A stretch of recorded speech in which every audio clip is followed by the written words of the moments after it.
There we go. Good evening. Welcome to our Friday night chats about data. If you have any questions, hey Gene, welcome back. If you have any questions about data, be sure to pop them in the chat.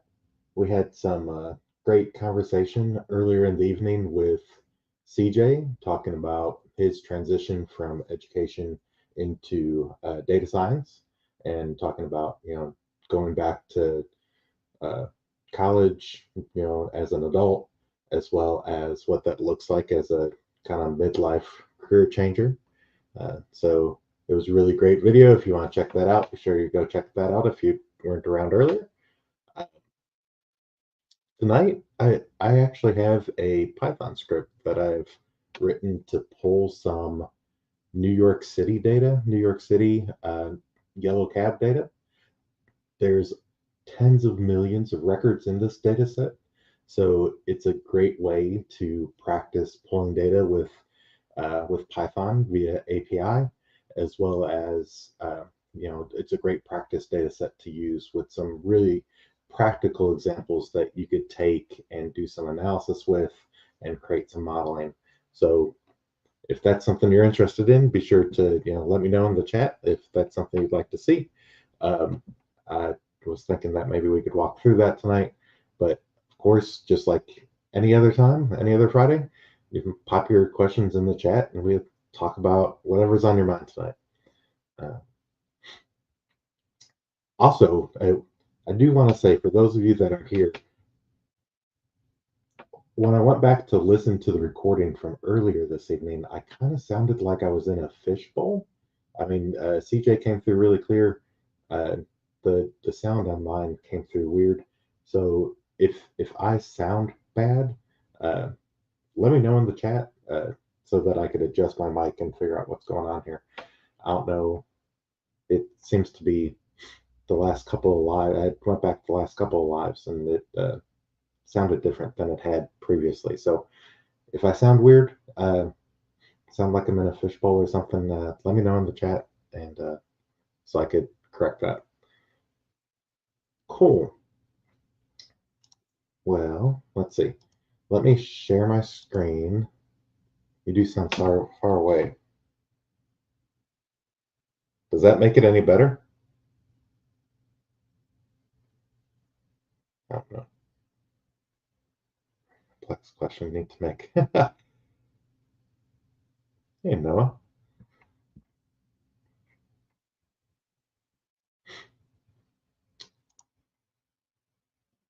That was better. Cool. Okay. All right. Noah has a great question here.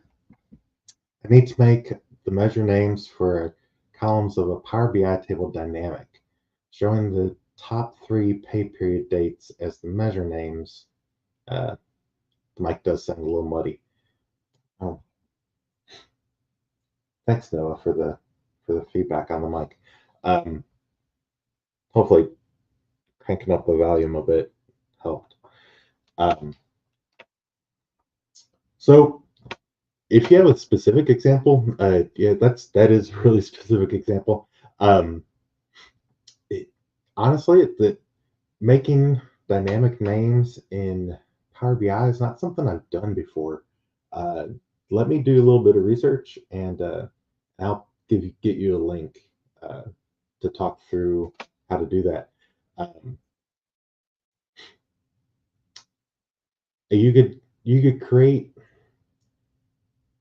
I know for the visual itself, you could set it up so that the kind of the headers, the titles can be dynamic with formulas. You can put formulas in the titles so that they change. For instance, if you're doing like a rolling 12 months, then you could make it so that the months change as the months come in without having to manually adjust it every month.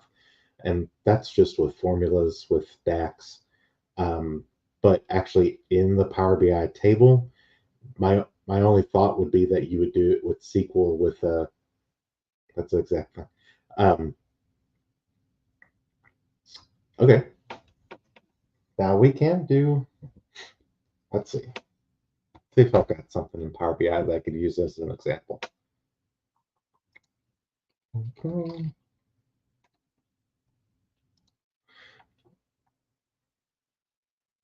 Yeah, yeah, yeah. The named measures are kind of they're different.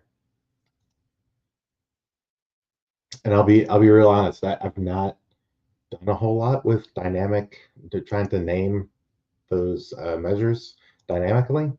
Um, like from my perspective as a data engineer, generally I would do it um, in SQL, right? In the view, created in the view, so that it pivots out that information, and then that the headers change dynamically each month or each period. Um,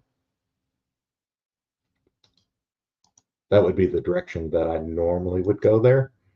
But it doesn't sound like you probably have that option.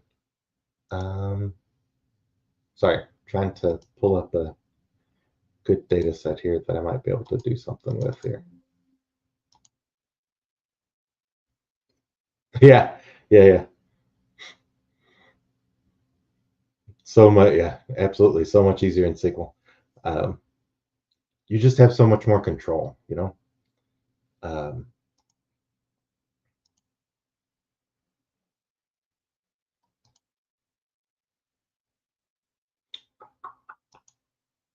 where's my,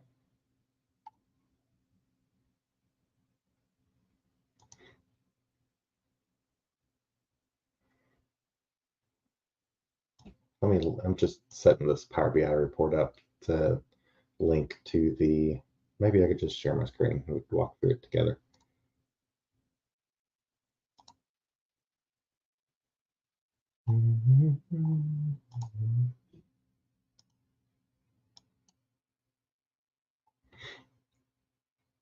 So, oops, that's not what I wanted.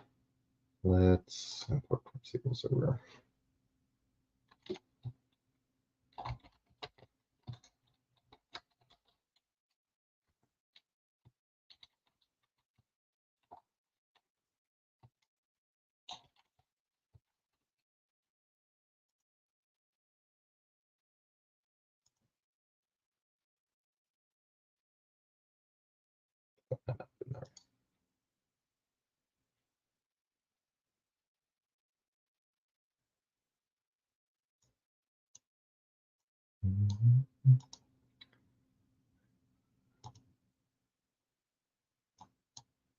Go into dash. Oh, it is dash.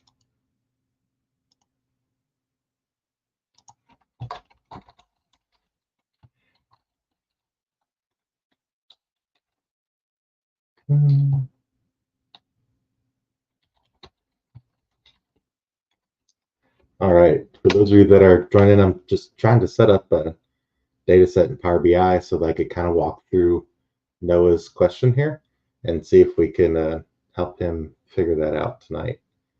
Let's use the one big table sales data set here. It's got a million records in it. Um, but as I'm doing this, if you have any questions, get them, go ahead and get them in the chat, get them queued up, and I'll go through them as we get through things here. And again, any feedback on the mic tonight, let me know. Uh, hopefully, cranking it up's helped a little bit.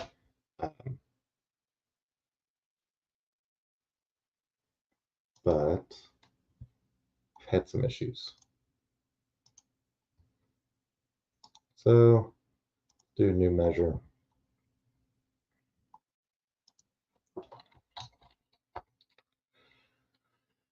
Let's do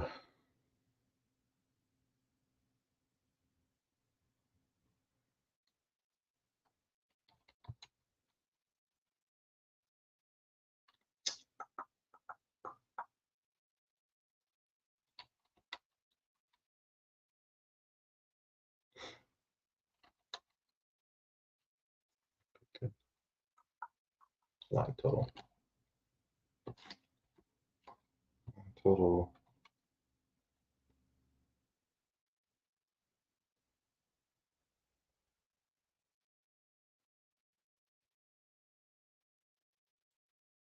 Mm,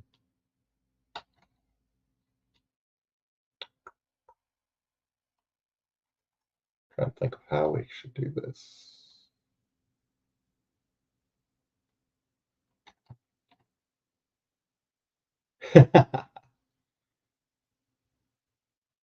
Yeah, switch is the way to go. It's a super switch is a super complex.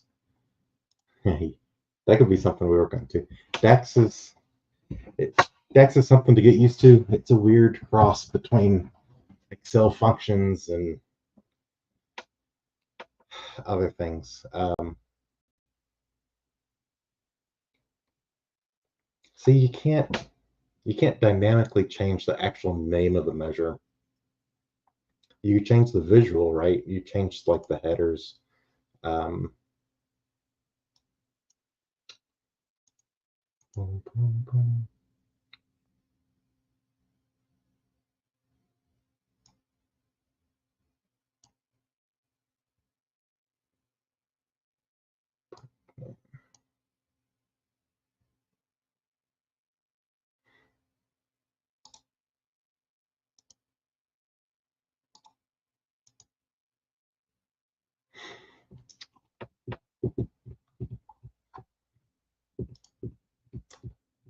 I'm sure there's a way to do it, man. I never say that there's not a way to do it. There's always a way to figure it out. Let's see if we can figure it out.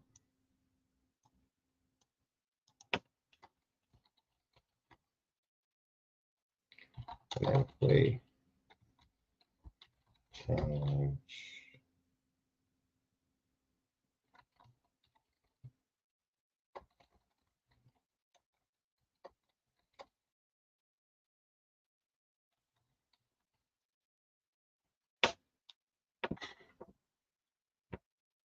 Power BI does not have a feature for dynamic headers, but you could use a script to create a similar effect. Create a dynamic header, column headers, Power BI based on the measure filter. Create a DAX measure using selected value. Add the required visitors fields to the visual. Add the DAX measure to the others OM field.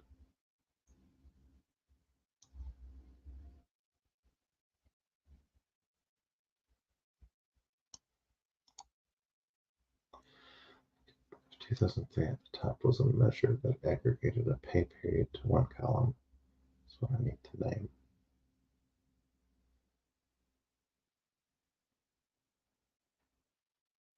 Like, I don't think that you could do it in a well. So this just told me that there's a way to do it. I'm gonna drop this link to you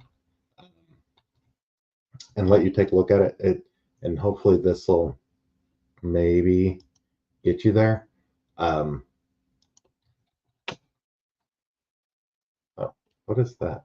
That's not it. I don't know what that is. Delete.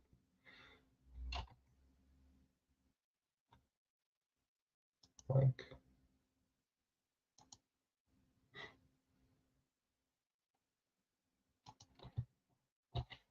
There it is. Hopefully that'll get you there. Take a look at that. Let me know if that works out for you. I, I'd have to, look at it. I honestly, as a data engineer, I just don't get into Power BI as much as I used to, especially being in a position now where most of uh, most of my work is actually doing the data engineering work, and I have a whole team of BI engineers that are doing the reports. I miss getting it. Uh, but that's a big question. It's a great question. Great question. Yeah. It, DAX if statements are badly built. They are. Switch, you could use like case statements too. And Switch is great for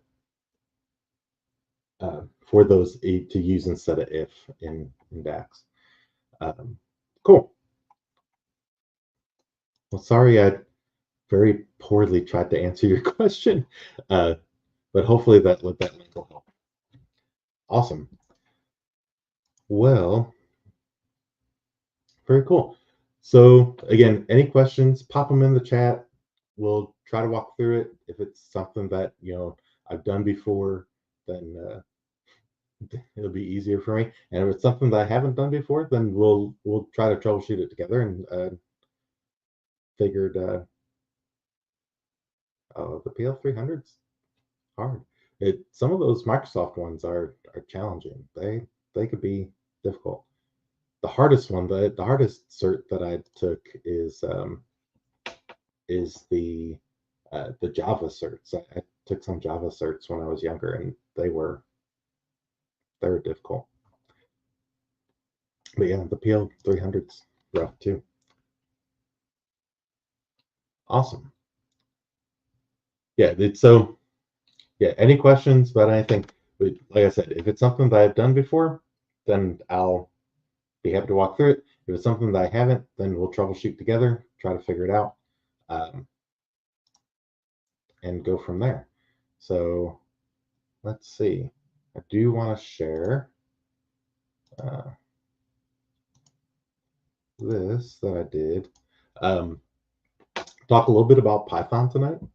Um, I've got it. These are some pretty common libraries that get used a lot. Requests is the library that you use to pull API data. OS is exactly what it is, what it sounds. Uh, offset fetch. Uh, not used offset fetch before. What are you using offset fetch for, Gene?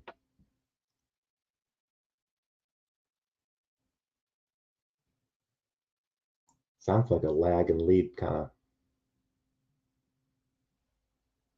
function.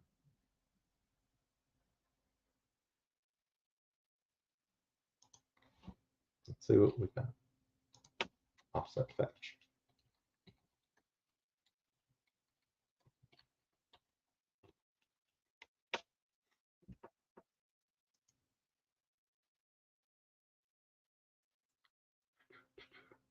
Oh, rows to skip.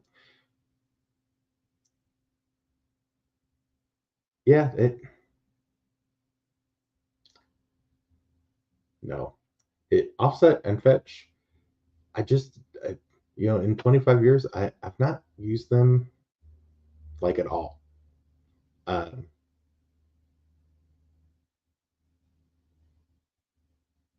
yeah,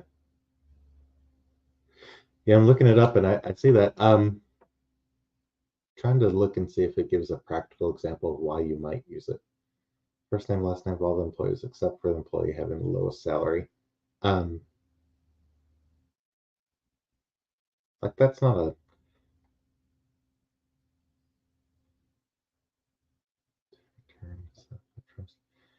um, I mean, we try to troubleshoot it together if there's a specific issue that you're having, but I just don't see.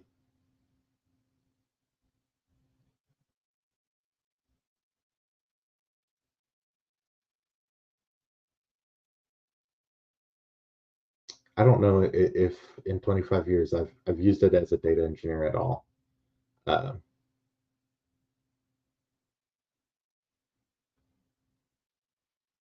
yeah, it's just not something I've used. I mean, it seems pretty straightforward. order by, then you could offset by one row to get rid of the lowest salary, fetch next number of rows. Yeah, offset for the rows to skip and then fetch next number of rows. Uh, yeah, I just don't. I agree. I agree, Gene. I don't see any good reason for it. The only thing I think of is if you're pulling data from one place and putting it to another and you need to batch through records with SQL. So maybe you'd use it in um, like a DLT type scenario where you're trying to batch through stuff. But Fancy, you're back.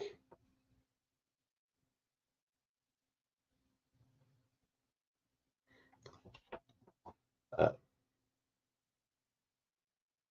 I missed you. So yeah, I do work in VS Code most of the time, and honestly, submissions for the code challenge this month were still not great. So I honestly don't know if I'll continue to do the code challenges. I'll try to keep on doing it for another couple months, but I just didn't get a whole lot of uh, not a whole lot of responses. I know that I had a couple of people. Um,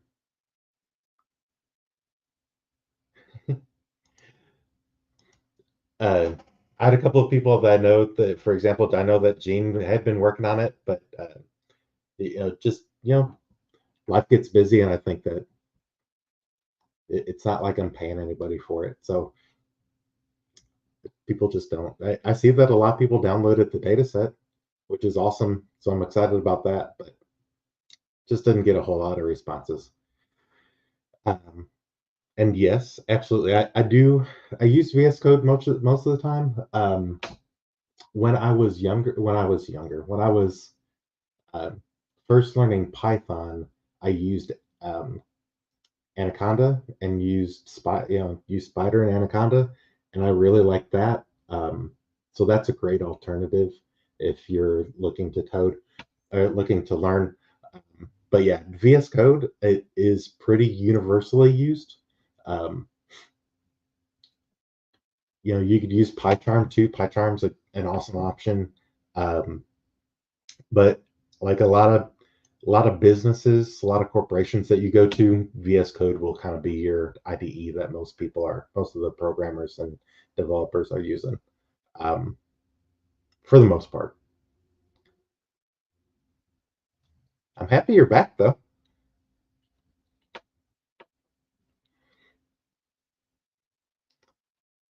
Great questions, great conversation tonight. So yeah, and everybody continue to ask questions as we go through this, even if it's off topic, off the Python topic. Um, but wanted to go through this kind of how to pull this New York City yellow cab data. It really is a great data set. Again, tens of thousands of records. Um, what other programming languages do I know? I know VB. Oh, let me put the question up. So I know VB.net. That was kind of where I started when I was younger. Aside from SQL, right? SQL, a little bit of R, but most of my R is academic. I've not used it practically in a work setting. Um, SAS, uh, SAS is not super popular either. Um, and then Python, SQL, Scala, R, SAS. VB.net, though again, I've not used VB.net in years. It was something that I used early on to create some front ends, um, to hook up to some backends, to hook up some databases. Uh, C Sharp is not one that I know, but I know that you worked on it before. Uh,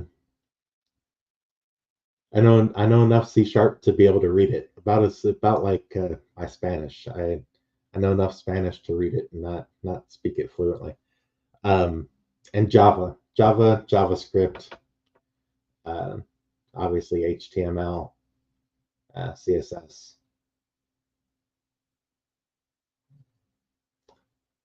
stuff like that. Um, I did some website and database design early on.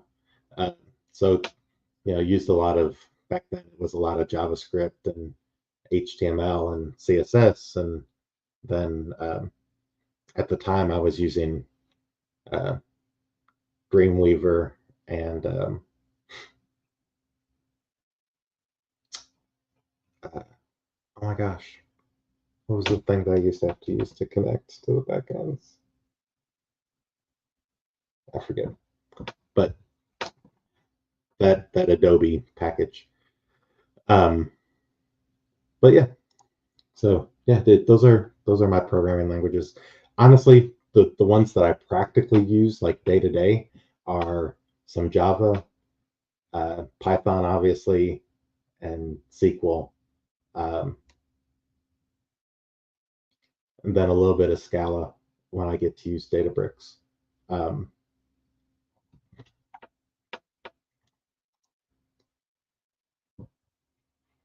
yeah, yeah, yeah. If you could, I mean, I suppose so. You could Google enough to get by at least. Cool, awesome. Thanks for the questions, guys.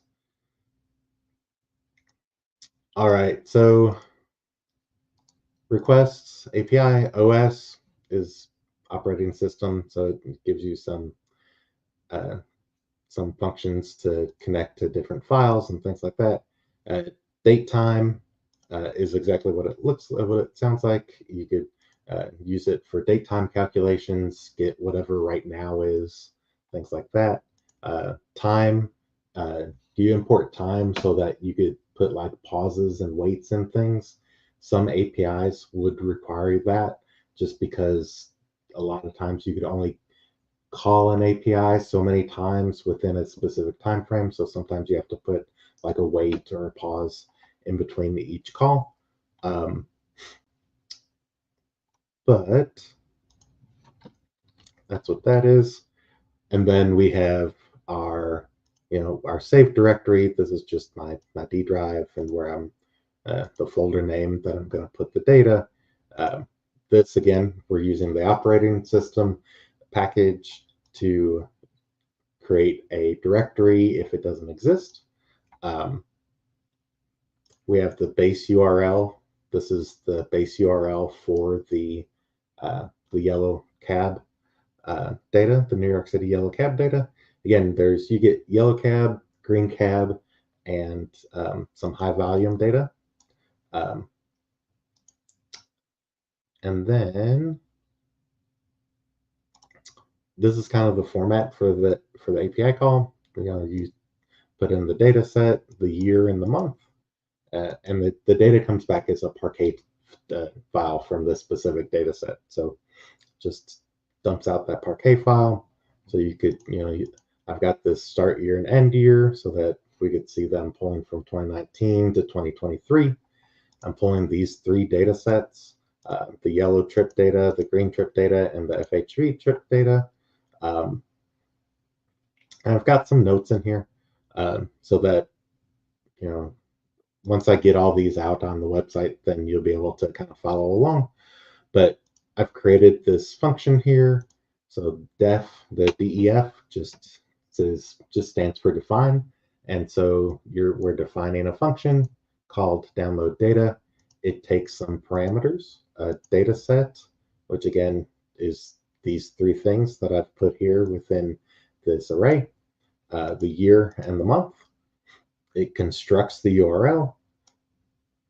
It uses the requests library to and is a GET request, and so it passes in the URL and says stream equals true, so it streams that data back. And as long as the status code that it returns is 200, then it's going to start to save that file. And it's going to save it as a Parquet file in this directory with that data set name and the year and the month, so that we could see that those files are downloading. Um, again, you see that it writes that chunk, and then it downloads, it prints the, I downloaded this file name, and then I put a return value in here because sometimes you'll get a, I want to say it was a 300, 403. Sometimes you'll get a 403, and again, in my loop, if it does return a 403, then I'm sleeping for 5 seconds and retrying, uh, because it just means that I've hit that API too many times, and it needs a break before it starts to try to download the next file.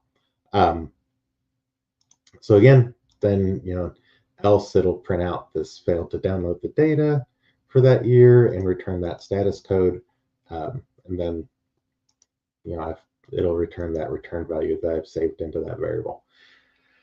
And then this is my for loop, right? So for data set and data sets, DS and data sets, and for, so that's my loop for each of those 3 data sets. And then I have this loop for each of the years and the months. And then 4-year in range. So this is where that start year and end year come in. So 4-year in range. So it's going to loop through each of the years within that numeric range, that start year and end year. And we could put whatever number we want in there. Obviously, if the data's not there, it won't come through. But we've got end year +1, just so that it loops through that last year. And then 4-month in range, 1 to 13, because again, it'll stop at 12. And so we need it to go through 13.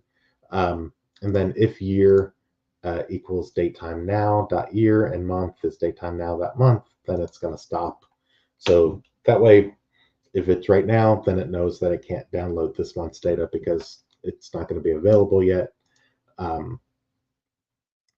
So DD is my download data, and I am defining a variable here because again, it's going to return the status code.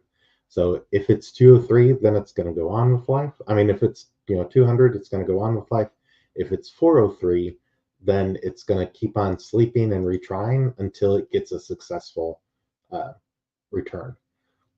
So you'll see when we run this that it will go through and it's going to tell me, hopefully it'll work fine. Yeah, there it goes. So it'll start downloading each of those files. Again, each of those files is millions of records. So it takes a minute for each of the files to download. But then once you have all the files downloaded, then you could push them into a SQL server. You could push them into ADLS, which is the Azure Data Lake. You push them into an S3 bucket, which is the data lake within AWS, and even query them directly from there. You once they're in like a ADLS or an S3 bucket, then you could query them directly from there using different tools. You can query them with Snowflake. You could set up, if you have a Snowflake account, you could set up a stage to that that container in Snowflake, and you could query them directly with that. So lots of different options. Parquet, for those of you that don't know what Parquet is a wonderful format. It will condense really tiny. So it'll take something that's several gigs and make it just a tiny, tiny file. So if you have huge files, huge data sets, Parquet is the way to go with compression. So yeah, so it'll loop through all those. The other day it ran a little bit quicker. Maybe there's a little extra traffic tonight than there has been. It's also doing it in the middle of the day, so maybe late on a Friday night, people are out there playing with it more than they are middle of the day during the week. But yeah, so that's real basic, simple, not basic, but pretty easy API to use and hit because you don't have to worry about authentication, stuff like that. It's open data. Then the website is, let's see, New York City yellow cab. Um, that is nyc.gov. Let me share. Present. Share.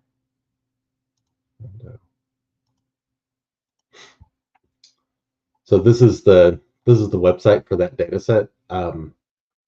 So it's the Taxi and Limousine Commission for New York City. Um, and so this is, you know, trip record data. You could manually download these files going through here. Obviously, it would take a while, longer than it would take to run the Python script. Uh, Maybe not longer than it would take manually to write the Python script out, but probably if you're trying to download all these years for each month for each of these data sets. And you'll see that there's another the for hire vehicle trip records is the one that third one that I'm pulling. There's a high volume for hire trip records as well, that I didn't include, so I could add that. But yeah, so great data set. Again, I want to say that when I downloaded all of them, there were 50 million records ish. Um, so a great data set to play with and work with. Um, and uh, and it's free. It's cool and it's free, and you could create some. You could use it for real practical uh, tests and trials and learning. Awesome. Well, very cool. Well, uh,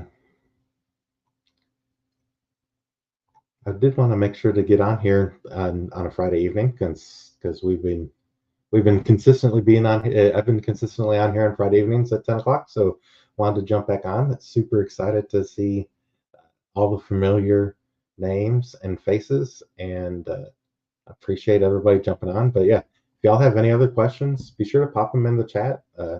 Happy to talk through things.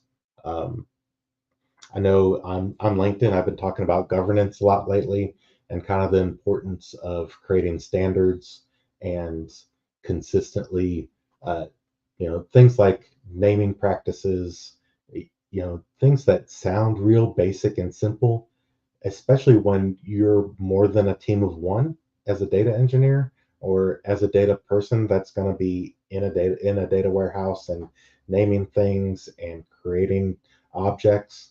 um, Important to create some standards and consistency around what your data warehouse is going to look like, and that's for a lot of different reasons. One, you're not necessarily always going to be the one that's going to be there, right? There may be a day that you're not going to be with that company anymore, and somebody else is going to have to come in behind you and figure out everything that you've done. If you have consistently named things, it'll make it that much easier.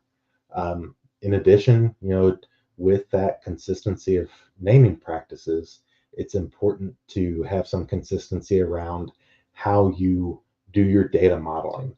Um, so many businesses and or even organizations within the same business. When I was at AT&T, I went from it into a couple of different organizations within AT&T, and each one had a different ideology for how they did their data modeling.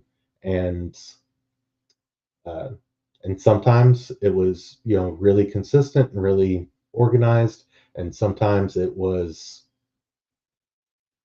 not as mature as others. And that data maturity comes with it comes with what it sounds like, maturity of growth and learning and having some consistent leadership, having some consistent individual contributors on a team so that they can create those standards, and so that they have that, people that come in and have that background and understand the importance of creating a consistent, naming convention, whether it be that you're using underscores or that you're using, we call it camel case, and it and creating the consistent modeling concept, um, using the same modeling concept across your whole org, right? So how do you design a data warehouse? This is a great question. How do you design a data warehouse? Is it the same as creating schemas? So it's a little bit more than that, right? So a big question might be that what's the difference between a database and a data warehouse? So, and there's so many uh, different names for things, but so many different things, right? You have data mart, data warehouse, data lake, data lake house, uh, lot of database, just a database. So a lot of different things there. Designing a data warehouse, it takes some sitting down and planning, right?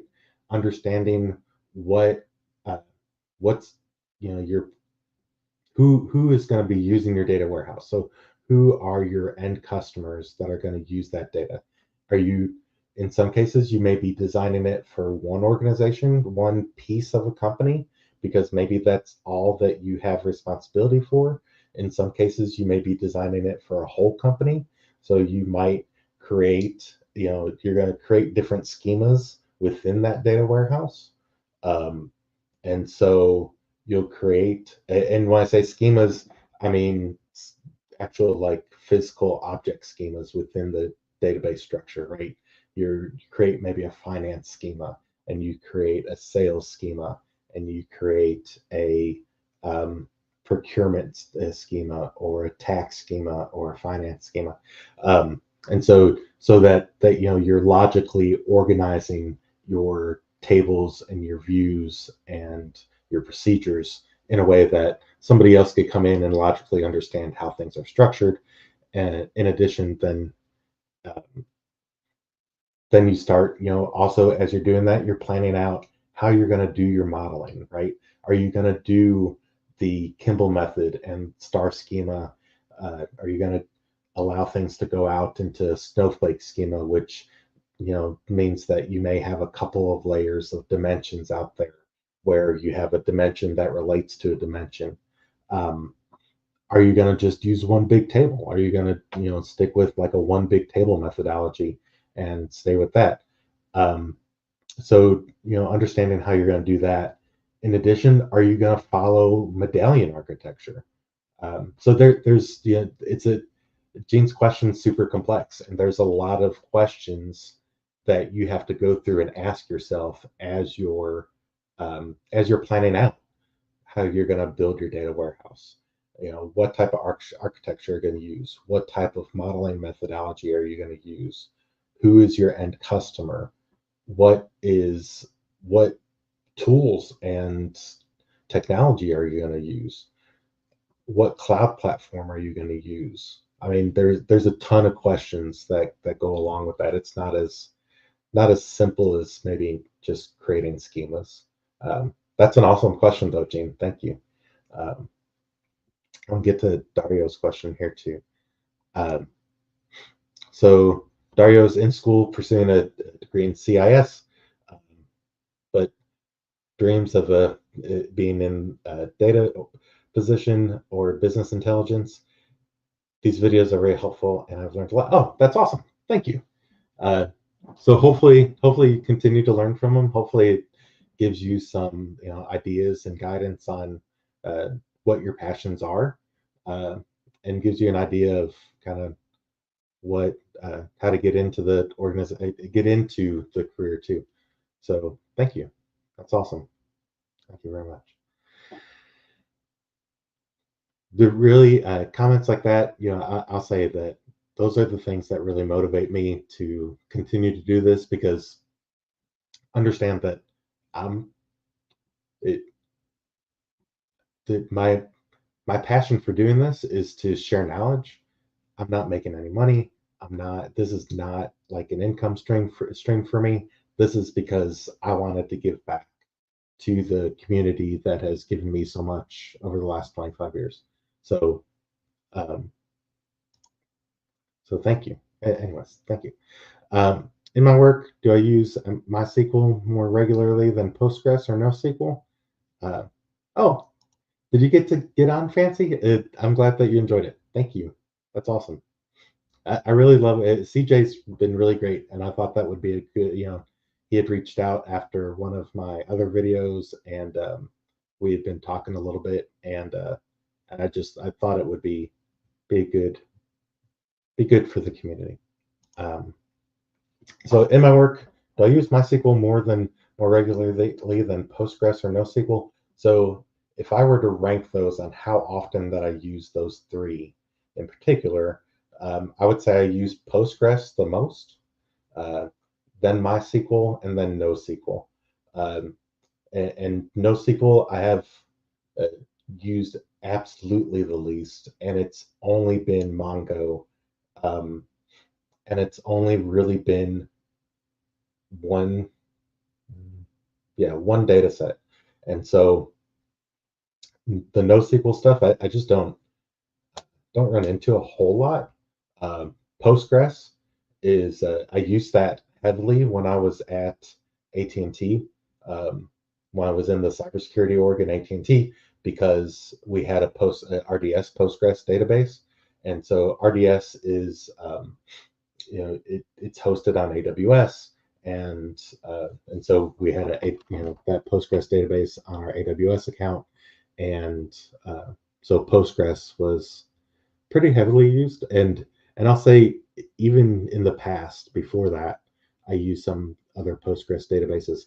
I have some. I've used MySQL some, but it doesn't come in as often. Uh, MySQL is more. When I was younger, I used MySQL a bit more because it was free, and uh, and I could use it for some programming stuff that I did when I was younger. But um, but honestly, MySQL stuff only comes in when I'm working heavily with like soft dev, software development groups for some reason. So so yeah, awesome. And yeah, Fancy said, today's interview was great. So for those of you that didn't watch, or didn't get a chance to see it, I did an interview earlier today with CJ. Uh, he's uh, he's migrating. He's changing from a career in education to a career in data. He's wrapping up working on his master's degree in data science, and so he had some great ideas and concepts around the difference between data driven and data guided, and how to interact with other people, right? Interact with sales managers, sales leaders, and interact with like small business owners that have this great intuition of how to run their business, and maybe are either intimidated and or feel like data is not something that they need because they know their business so well. And so it was, anyways, I wanted to get that conversation out there, and so he agreed to do that interview with me, and I really appreciate him doing it. But yeah, I thought it would be good for the group, and I thought it'd be good for the group, just knowing that people do change careers like that, midlife, mid career, after being in a different career for a while, and they find methods to practice those data skills within their current jobs. Um, it's not always possible, right? There's definitely careers that you really just don't even have access to a computer. Nevertheless, have access to uh, practice your data skills. But wanted to have that conversation about what it looks like for somebody going back to school midlife after they have a full-time job and a family and a mortgage to pay, and what that looks like balancing all that, um, not just from my perspective that it, going back and doing that, but also from somebody else's perspective that doesn't have any skin in the game, as far as having a YouTube channel, just wanting to share his knowledge. So go back and check that out if that's something of interest to you. It really was I really enjoyed the interview. Had a great time with CJ. Might bring him back on again, as he continues his path towards his data science career. Uh, but yeah, it was a fun time. It was a fun time. We had some great questions, and I'm super excited that people found it beneficial and enjoyed it. Uh, awesome. We can go back to again. Any questions that y'all have? Again, and thank you for jumping on tonight. I appreciate you all jumping on. Uh, I really get excited that like Fancy's back on. Super excited you're back. Gene jumping on again. Spending a couple hours with me today. Spending several hours with me this week. Uh, so I appreciate you jumping on, Gene. I know Dario's been on several times. So thank you all. Really, Noah jumping on earlier. Um, really, I appreciate y'all getting on and asking questions, and hopefully these are beneficial for you. Hopefully, you get something out of these conversations. Um, so, and you asked some great questions. Gene's question is a super loaded question, like I talked about earlier.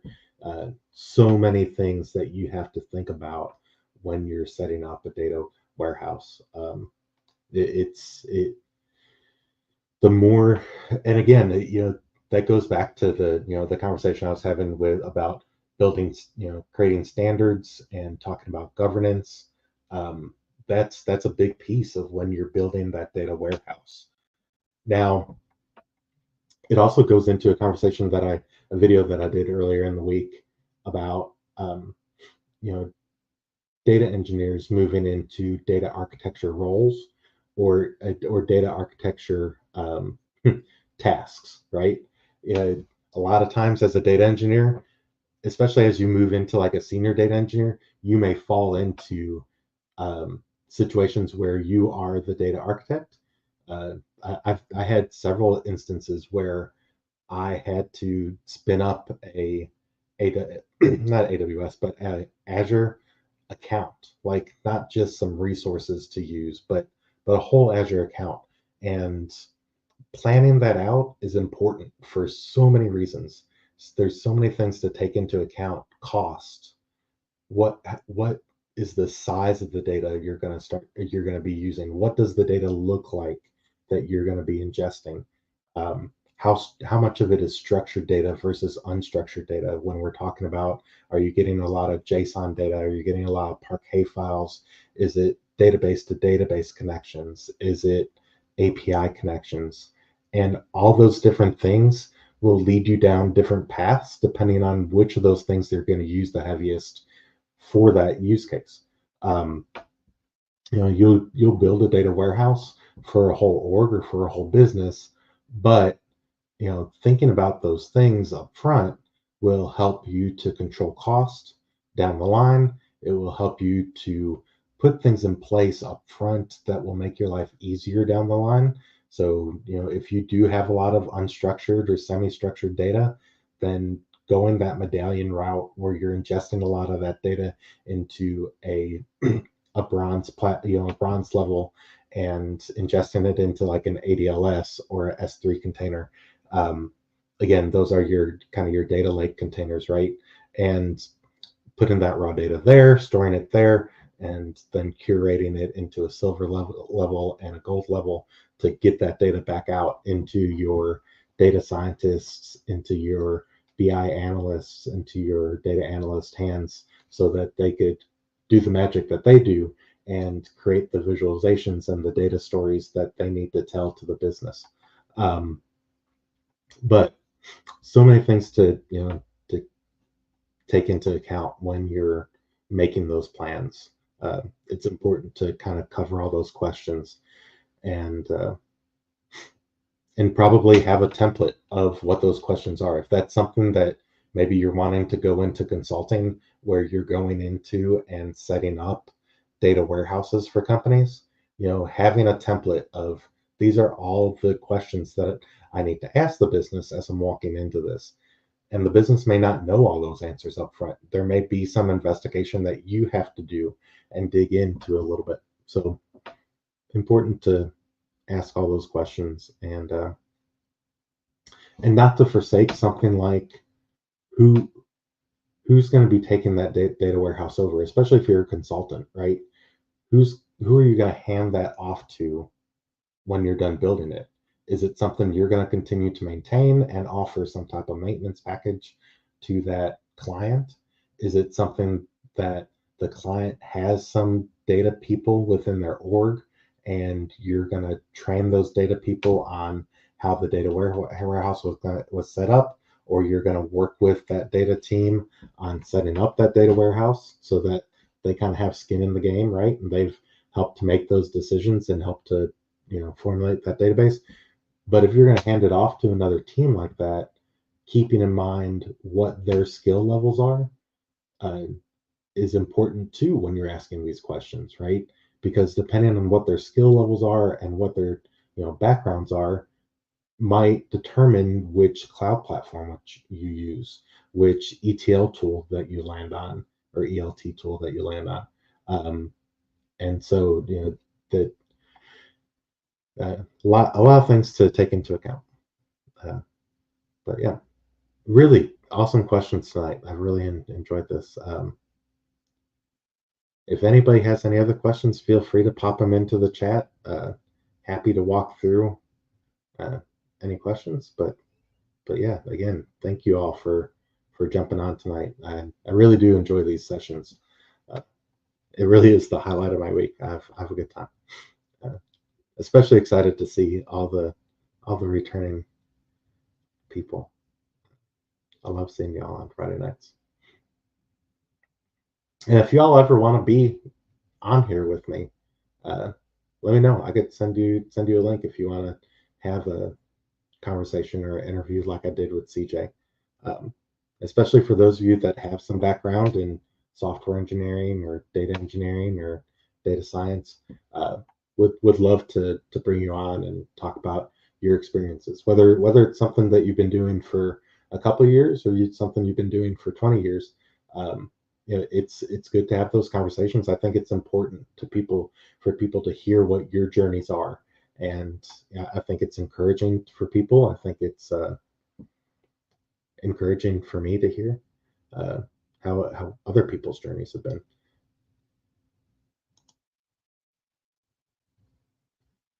Coding challenges and walk through the best answer. Best answer would have been.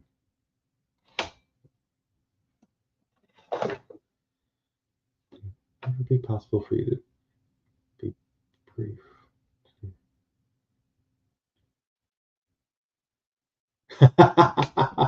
You're good. You're good. Uh, um, oh yeah, a coding challenge and what the best answer would have been. Yeah, I think that's a great idea, especially since I didn't get a whole lot of responses this month. Um, I'll say that this coming week is debrief. Yeah, yeah, um, yeah. This upcoming week is kind of crazy for me. It's uh, my daughter's birthday and my wife's birthday. They are both within 5 days of each other, so it's a busy week. But that would be a great video to do this week, and not a lot of planning on my part. So that probably is a good video for this week for me to do. Um, yeah, I think I'll do that with the October challenge, Fancy. Thanks. Thanks. That's the other thing that I really enjoy about these Friday Night Lives is some of the stuff that I turn around and end up doing videos on are oftentimes, more and more often as I continue to do these and you all jump on, um, ideas that I got from doing these videos. Uh, so really, you all are helping me uh, to create content for you, and hopefully that again you get something out of it. One of the ones that I want to do in the near future too. One of the ideas that I got from one of the live lives on Friday night was converting SSIS package over into ADF. And so I'm just I want to find a decent sized SSIS package that I could use without violating some type of confidentiality agreements. So that's kind of my challenge with that.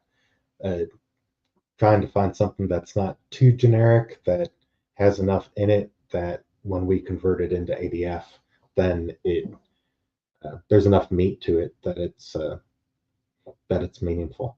So trying to find that, trying to put that together as well. But yeah, fancy, thank you. That's I'm gonna do that for this October challenge, and then maybe that'll encourage other people to do them as well. So awesome, thank you.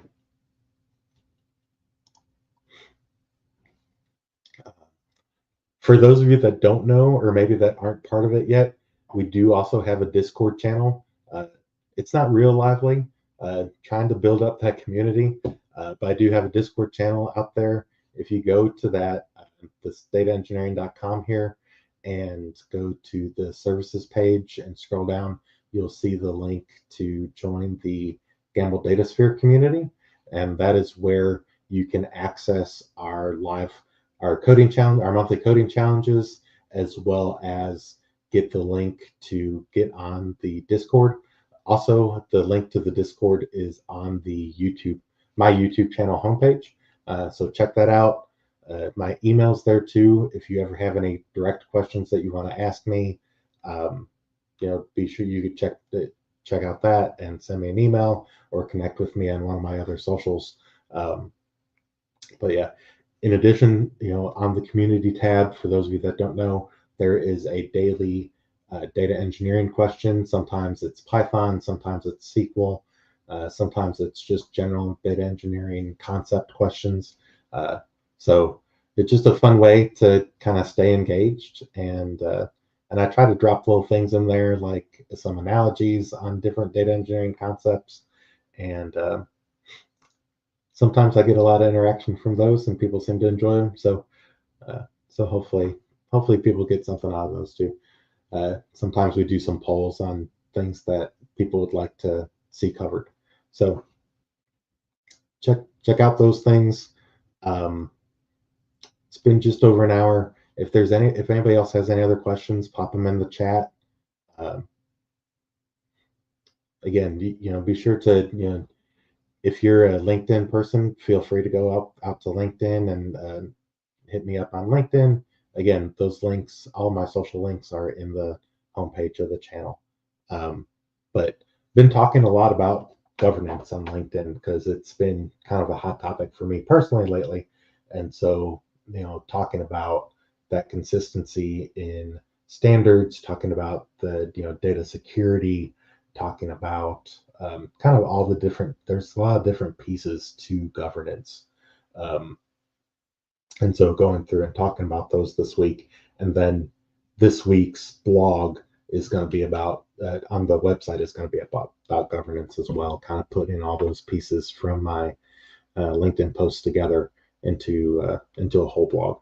And then in the next couple of weeks, I'll probably do a video just kind of outlining kind of what governance is and what it means for data engineers, what it means for businesses, and why it's important.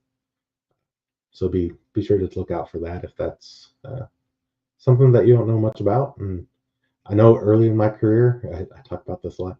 Uh, I think I say that a lot. I know early in my career, I have to stop saying it. But really, like my first 5-ish years, like I didn't know what data governance was. I was so busy, learning how to do data engineering and how to pipe data in from all these different places, because a lot of it was self-taught. Then I didn't understand what that concept really was. But how much security does a data engineer need to know with governance? So you need to know it a bit. Data security is important in organizations. Sometimes you'll have a governance person. Most businesses, you're not going to have a governance person, and so you're going to be that governance person, where you are, and you kind of share that load with your DBA, right? As far as managing who has access to what, that piece is more of a DBA role.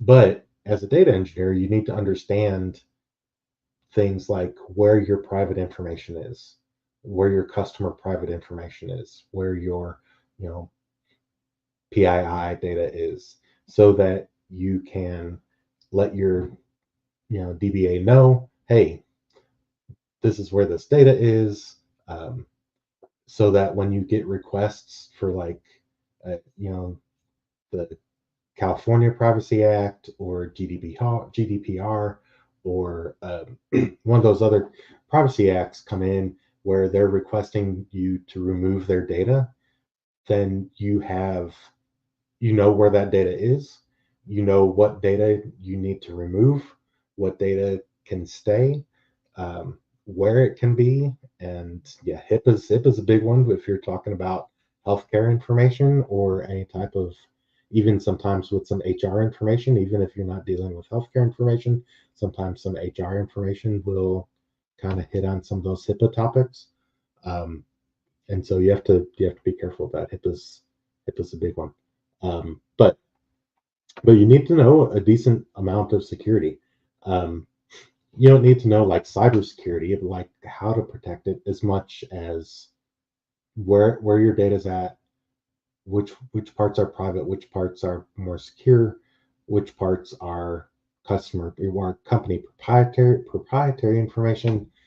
And then I did a video about talking about hashing um, this week and the importance of hashing, and that kind of feeds into that piece, right? Understanding what fields need to be hashed to mask private information when you're sharing that information out with other people, to other people, um, and understanding how to hash, how to create hashes for different things, um, is important, right?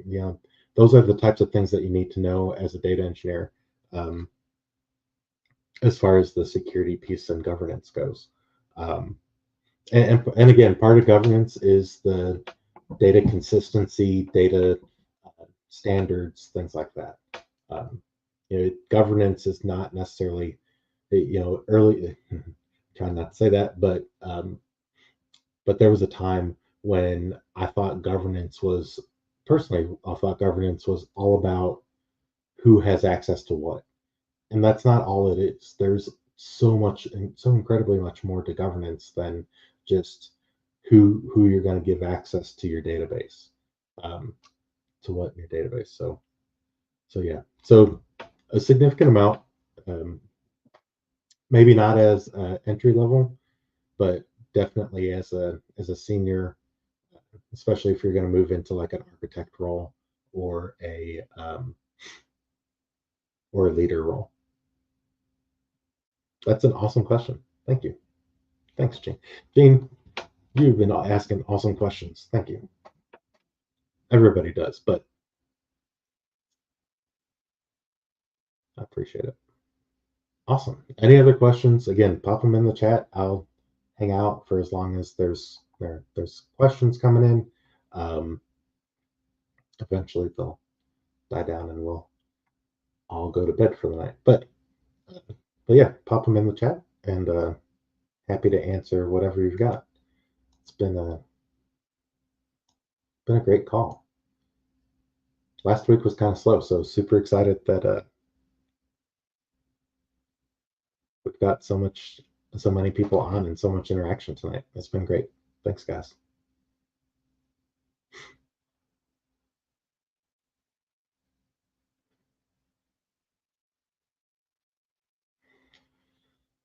Well, awesome. Again, we'll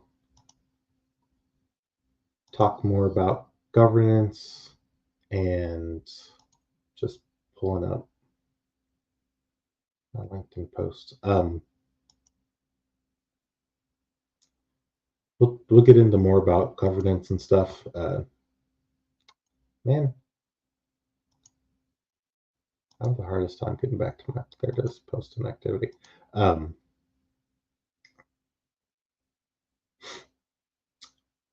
So kind of the different things about governance really quick. It's not, do you do charts in Python? Yeah, you can do dark charts in Python, um, with Matplotlib. and there's several libraries that you could use to do charts in Python. But Matplotlib,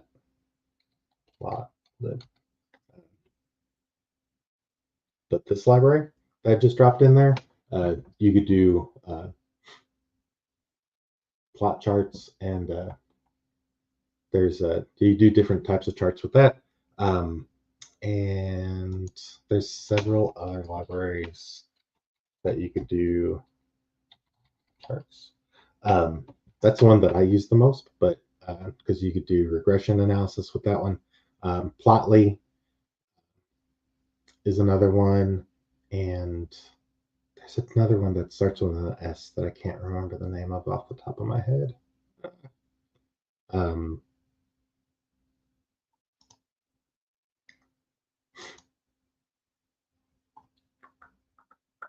Seaborn, that's what I'm looking for.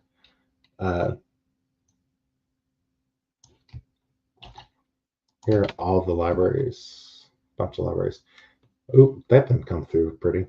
I'll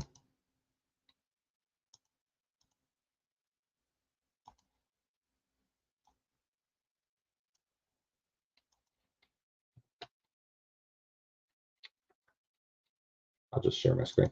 So there's what, 3, 6, 9, 12 different libraries here. So share screen. There it is.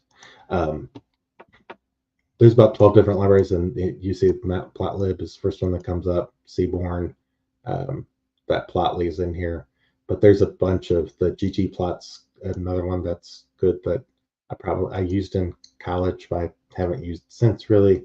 But yeah, it great for if you're creating like because you could use Python to build a website, right?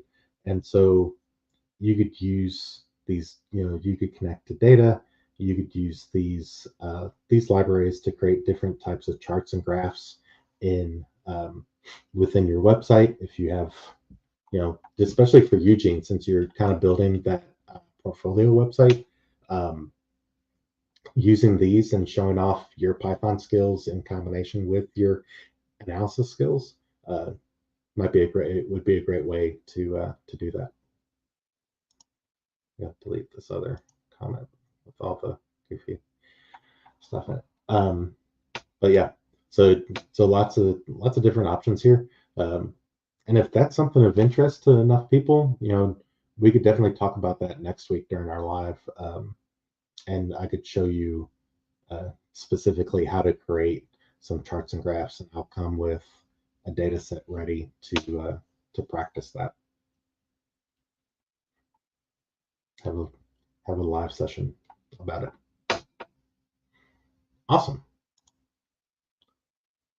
Again, great questions tonight. Really love it when y'all come on. Any other questions? Pop them in the chat. Like I said, I'll hang out as long as there are questions. Been talking about data governance a bit. So so data governance is keep in mind it's a strategic approach to how your company deals with data, right? And part of it is that setting policies and consistent data handling policies and things like that in place to where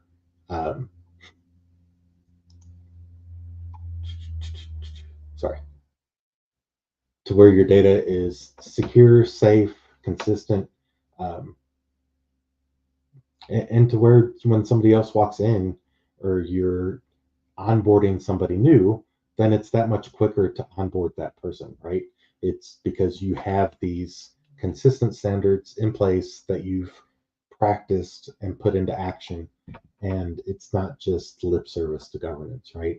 Um, so important. Document, part of governance is data cataloging, right? It's understanding where your data is, what your data is, what format it's in, even down to what data types you're using. Um, for example, you may go into a company that they consistently, instead of using decimal, they're using numeric, right? Because you could use numeric in SQL Server. Um, and so, you know, some companies they never use money, right? They never use the money data type. I've been in some orgs that they in some of their models, especially in like gold level models, they'll use the money data set. I mean data type to uh, to store the data so that the when their data analysts and their data scientists are pulling that data and using it for different things, then they don't have to format format it differently. Um, and I've been in some orgs that never will use money. They see money and they're removing it and changing it to either a decimal or sometimes a float, not usually float, but sometimes float. But so yeah, it's even down to that type of thing and making it consistent, making it uh, so that when somebody else comes in, and whether you're onboarding somebody new or you're handing it off to somebody else, um, then it's important. So yeah, governance is important, security is important. Um, had a lot of great questions tonight. Awesome. Well, if we've got any final questions, pop them in the chat. Uh, for those of you that are on, if you can also pop in the chat, let me know. Uh, is my sound coming through okay? Because again, for those of you that weren't on at the beginning, um, during the interview when I re-listened to it, I noticed that my sound came in kind of like I'm in a echo chamber a little bit, like I'm in a like a fishbowl. So someday in and it looks like maybe it started last week. So I'm worried that something's going on with my mic. But yeah. Yes, data dictionary could be part of governance. Um, it, it depends on the methodology that you're using for your governance. A good governance structure will include um, how you're documenting your data and that data dictionary piece. Um, having a data dictionary is makes your governance that much easier because it makes your data stewardship and makes your ownership of that data a little bit easier to understand and to structure and to hand off to other people. But yeah, and there's a lot of tools out there for data dictionaries, right? There's things like Elation and Purview and manually creating your own system for your data dictionaries.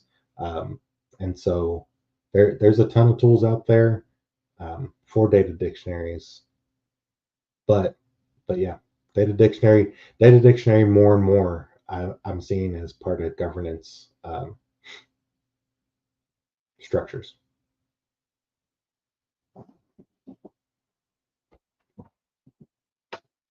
Great question again, Gene. Thank you.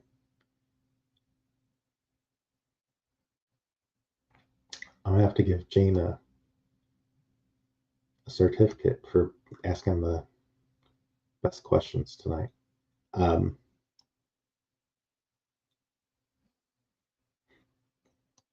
giving Fancy a certificate because she's my longest recurring attender for my live shows. Mike sounds fine. Good. Thank you, Dario. Um, I cranked up the volume a bit because sometimes when I'm doing videos, I'm leaning in a little bit and I'm worried that it's too loud, and so I've been playing with it, and I should just leave it alone.